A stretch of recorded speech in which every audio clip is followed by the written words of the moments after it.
Bonjour à tous et bienvenue dans ce nouveau tutoriel. Donc dans cette vidéo, nous allons apprendre à analyser les corrélations entre plusieurs valeurs, ce qui va nous permettre de prendre différents trades en même temps en minimisant les risques. En tradant sur les options binaires sur le forex et les matières premières, en particulier, il est inévitable de passer par la corrélation entre les produits financiers. Tous les actifs financiers ont un rapport plus ou moins rapproché et ont une influence les uns sur les autres. À quoi sert de trader l'euro-dollar à la hausse et le dollar et le franc suisse à la hausse également? En étudiant notre tableau des corrélations, disponible sur notre site, nous apprenons que ces deux couples sont comme une balance. Lorsque l'un monte, l'autre descend automatiquement. Donc un tel set de trades est insensé. Nous allons donc parier uniquement sur des sets de trades sur lesquels il y a très peu de corrélation. On peut voir sur le tableau ici en bleu.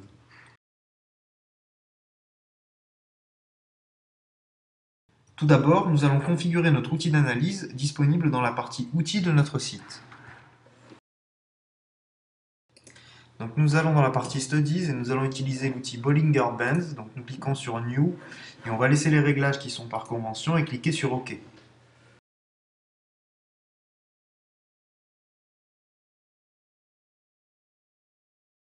Donc on peut voir sur cette valeur, l'euro-franc suisse, que la courbe est en train de toucher la bande de Bollinger du bas et donc on va prendre un pari à la hausse. Et on va voir sur notre tableau qu'il y a une faible corrélation avec une autre valeur qui est la livre sterling et le yen. Et donc on va aller parier sur ce couple de valeurs, sur ce set de trades. On va prendre les paris à la hausse sur ces deux valeurs. Donc sur l'euro-franc suisse, on parie 100 euros à la hausse et on applique. Et on va faire la même chose sur la livre sterling et le yen.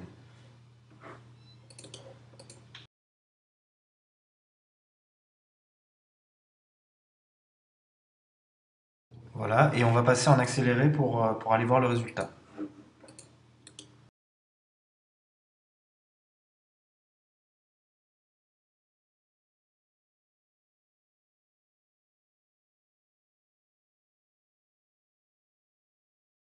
Voilà, donc là, je termine sur un kit et un trade perdant, donc c'est pas grave, ça arrive.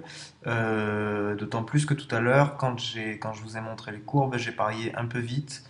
J'aurais dû attendre que la courbe vienne couper la bande de Bollinger du bas avant de me lancer dans le trade, donc j'ai pris un peu de risque. On va retenter l'expérience tout de suite.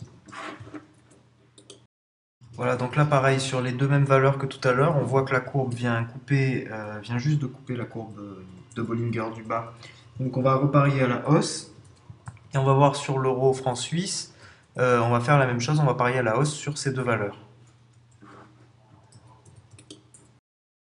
Donc même chose, 100 euros et on applique sur l'euro franc suisse et sur la livre sterling yen. Voilà, et on va passer en vitesse accélérée.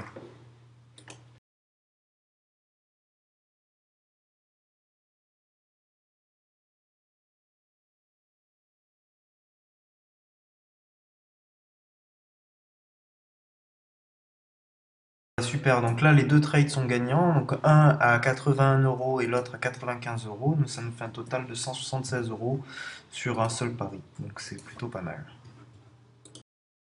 Voilà, donc là on voit que la courbe va toucher la bande de Bollinger du haut dans très peu de temps, ce qui me laisse penser qu'elle va sûrement redescendre juste après.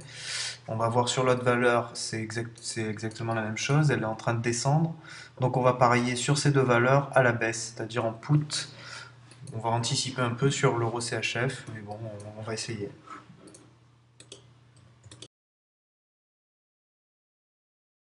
Voilà, on passe en accéléré pour aller directement au résultat.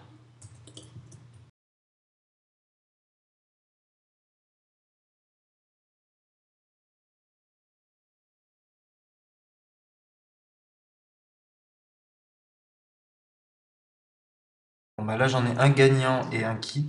Bon, je pense que c'est celui qu'on a un petit peu anticipé. On aurait dû attendre un peu avant de parier. C'est pas grave. Au moins, vous avez bien compris la méthode. Voilà, donc j'espère que ça vous sera utile pour vos prochains trades et je vous dis à bientôt pour une prochaine méthode.